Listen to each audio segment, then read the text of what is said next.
మరో బ్రేకింగ్ చూస్తున్నాం. తిరుపతి జనసేన అభ్యర్థి ఆర్ఎన్ శ్రీనివాసులకు నిరసన సెగ తగిలింది. రంజాన్ సందర్భంగా ప్రార్థనా మందిరంలోకి వెళ్లిన ఆర్ఎన్ శ్రీనివాస్ మైనారిటీలకు కొన్ని వాగ్దానాలు ఇవ్వబోయారు. అయితే మసీదులో ఎన్నికల వాగ్దానాలేంటని ఓ వర్గం ముస్లింలు అభ్యంతరం వ్యక్తం చేశారు. దీంతో రెండు వర్గాల మధ్య వాగ్వాదం జరిగింది. ఆర్ఎన్ శ్రీనివాసులను అడ్డుకునే ప్రయత్నం చేయడంతో మసీదులో ఉద్రిక్తత నెలకొంది.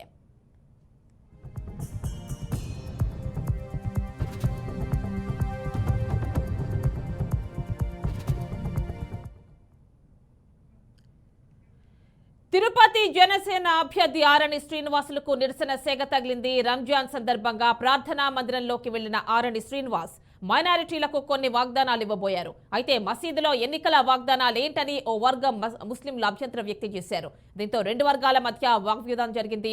ఆర్ఎన్ శ్రీనివాసులను అడ్డుకునే ప్రయత్నం చేయడంతో మసీదులో ఉద్రిక్తత నెలకొంది. ఫుల్ డీటెయిల్స్ మా రీజనల్ కోఆర్డినేటర్ గోపీనాథ్ అందిస్తారు. గోపీనాథ్, చెప్పండి, ఆర్ఎన్ శ్రీనివాసులకి నిరసన సెగ తగిలినట్టు తెలుస్తోంది. అసలు ఆయన ఎలాంటి హామీలు ఇవ్వబోయారు మసీదులో? ఫుల్ డీటెయిల్స్ ఇవ్వండి.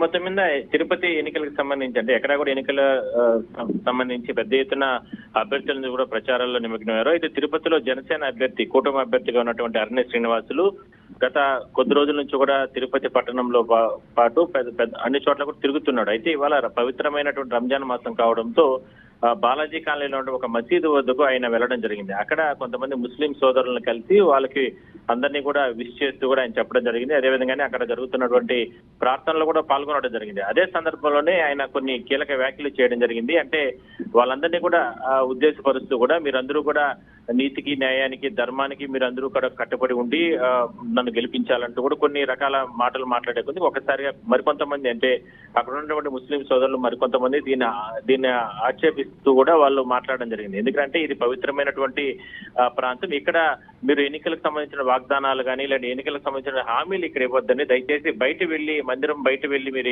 ఎన్ని రకాలుగా మాట్లాడినా కూడా, మీరు ఎన్ని వాగ్దానాలు చేసినా కూడా మేము సహిస్తాము, కానీ ఇక్కడ మాత్రం అలాంటి మాటలు మాట్లాడదంటూ కూడా వాళ్ళు ఒకసారిగా చెప్పడంతో అక్కడ ఉన్నటువంటి గందరగోళ పరిస్థితి, అంటే రెండు వర్గాలుగా విడిపోయినటువంటి ముస్లిం సోదరులు ఒకసారిగా ఒకరు మాట్లాడాలని చెప్పి మరికొంతమంది మాట్లాడకూడదు అంటూ కూడా ఒకసారిగా చెప్పడంతో అక్కడ గందరగోళం అనేది ఏర్పడడం జరిగింది. వెంటనే మరికొంతమంది మత పెద్దలు అందరూ కూడా అక్కడ చేరుకుని ఆయన్ని ఆర్ఎన్ శ్రీనివాసుల్ని సురక్షితంగా బయటికి పంపించడం జరిగింది. అయితే ఈ ఘటనకు సంబంధించి ఇప్పటికే కూడా ఒక గందరగోళం మసీదులో అంటే అక్కడ ప్రార్థనా మందిరంలో ఒకసారిగా ఏర్పడడంతో ఒక ఉద్రిక్తలు అనేది చోటు చేసుకోవడం జరిగింది. వెంటనే వాళ్ళందరూ కూడా అంటే మత పెద్దలు ఉంటారు కాబట్టి అక్కడ ఎటువంటి ఇష్యూ లేకుండా కేవలం మాటల యుద్ధానికి మాత్రమే ఇరు వర్గాలకు సంబంధించిన నేతలు ముందుకెళ్లడంతో ఆ గందరగోళం శృతి మించకుండా వెంటనే మత పెద్దలందరూ కూడా అక్కడి నుంచి కూడా బయట వెళ్ళిపోవడం, మరోవైపు ఆర్ఎన్ శ్రీనివాసులు కూడా అక్కడి నుంచి కూడా వెళ్ళిపోవడంతో గొడవ అనేది ప్రస్తుతానికైతే సద్దుమణిగిందని మనం చెప్పుకోవచ్చు. అంటే గోపీనాథ్, ఏ పర్పస్ తో ఆయన మసీదుకు వెళ్లారు? అంటే ప్రార్థన నిమిత్తమే వెళ్లారా లేకపోతే ఏమిటి? అండ్ ఎందుకు వాగ్దానాలు కావచ్చు, కామెంట్స్ కానీ చేయాల్సి వచ్చింది? ఆయన ఏమైనా మీకు అందుబాటులో ఉన్నారా? ఆర్ఎన్ శ్రీనివాసులు వారితో మాట్లాడే ప్రయత్నం చేశారా?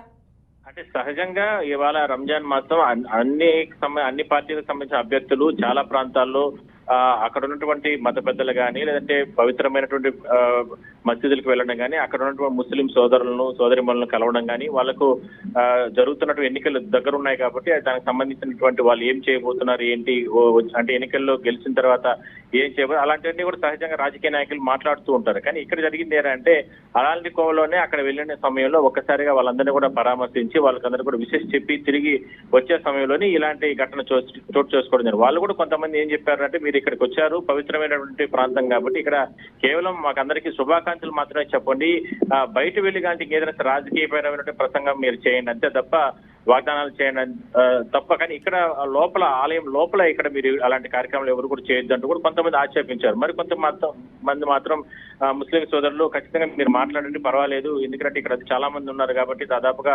100 మంది ఉన్నారు కాబట్టి వీళ్ళందరికీ కూడా మీరు ఏం చేయబోతున్నారు ఏంటి తిరుపతి పట్టణానికి సంబంధించి అవన్నీ కూడా మీరు చెప్పొచ్చు, దాంట్లో తప్పేం లేదంటూ కూడా కొంతమంది ఆయన ప్రోత్సహించారు. ఇదే అక్కడ ఇష్యూ రావడం జరిగింది.